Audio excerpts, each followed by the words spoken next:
নফস আর শয়তানের এর কারণে জান্নাতের রাস্তাটা কঠিন লাগে, আর জাহান্নামের সব মনে হয় যেন শয়তান নফসের ধোঁকার কারণে, আর এটা তো অনেক আকর্ষণীয়, অনেক স্বাদ, অনেক মজা, চল চল চল, হ্যাঁ চলতে চলতে জাহান্নাম। তো জাহান্নামের রাস্তা স্বাদ লাগে, মজা লাগে, আকর্ষণীয় মনে হয়, এই কারণে যদি জাহান্নামের রাস্তা হাঁটতে থাকি তাহলে ঠিকানা কি? জাহান্নাম।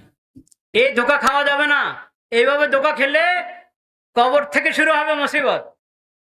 আর জান্নাতের রাস্তা বাধ্যত কঠিন মনে হয়, আরে শীতের মধ্যে উঠবো, এখন অজু করতে হবে, আবার ফজর নামাজ পড়তে হবে, কত কষ্ট। আর থাক, এশার নামাজ গল্প করতে, এই আড্ডা দিতে দেরি হয়ে গেছে, এখন এখন শুয়ে পড়ি, থাক এশা। হয় কি হয় না? এই এই যদি